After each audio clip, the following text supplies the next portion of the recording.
اے پیغمبر میری طرف سے لوگوں کو کہہ دو کہ اے میرے بندو جنہوں نے اپنی جانوں پر زیادتی کی ہے اللہ کی رحمت سے نا امید نہ ہونا، اللہ تو سب گناہوں کو بخش دیتا ہے، بے شک وہی تو ہے بڑا بخشنے والا بڑا مہربان۔ اور اس سے پہلے کہ تم پر عذاب آ واقع ہو اپنے پروردگار کی طرف رجوع کرو اور اس کے فرما بردار ہو جاؤ، ورنہ بعد میں تم کو مدد نہیں ملے گی۔ اور اس سے پہلے کہ تم پر ناگہاں عذاب آ جائے اور تم کو خبر بھی نہ ہو اس نہایت اچھی کتاب کی جو تمہارے پروردگار کی طرف سے تمہاری جانب نازل ہوئی ہے پیروی کرو۔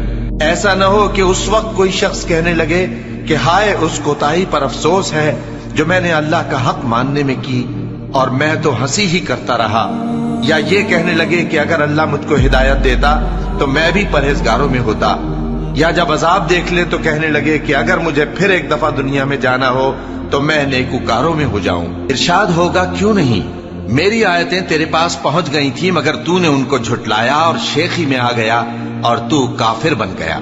اور اے مخاطب جن لوگوں نے اللہ پر جھوٹ بولا تم قیامت کے دن دیکھو گے کہ ان کے چہرے سیاہ ہو رہے ہوں گے، کیا تکبر کرنے والوں کا ٹھکانہ دوزخ میں نہیں ہے؟ اور جو پرہیزگار ہیں ان کی کامیابی کے سبب اللہ ان کو نجات دے گا، نہ تو ان کو کوئی تکلیف پہنچے گی اور نہ وہ غمناک ہوں گے۔ اللہ ہی ہر چیز کا پیدا کرنے والا ہے اور وہی ہر چیز کا نگراں ہے، اسی کے پاس آسمانوں اور زمین کی کنجیاں ہیں، اور جنہوں نے اللہ کی آیتوں سے کفر کیا وہی نقصان اٹھانے والے ہیں۔ اللہ تعالیٰ نے قرآن میں کیا فرمایا؟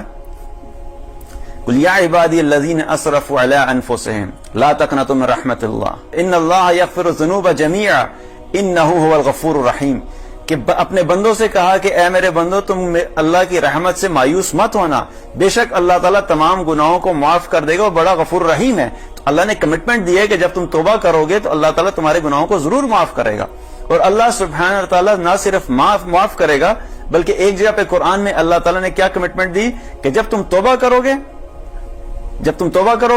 الا من تاب وآمن وعمل عملا صالحا فاولئک یبدل اللہ سیئاتہم حسنا۔ اللہ سبحانہ وتعالیٰ یہاں پر یہ کمٹمنٹ نہیں دے رہا کہ میں صرف گناہ معاف کر دوں گا، بلکہ اللہ کی طرف سے وعدہ ہے، کمٹمنٹ ہے کہ جب تم اللہ کی بارگاہ میں توبہ کرو گے، جو شخص بھی توبہ کرے گا، ایمان لے آئے گا، نیک اعمال کرنا شروع کر دے گا، اللہ تعالیٰ فرماتا ہے کہ میں اس کے گناہوں کو نیکیوں سے تبدیل کر دوں گا۔ تو اللہ تعالیٰ گناہوں کو نیکیوں سے تبدیل بھی کر دے گا۔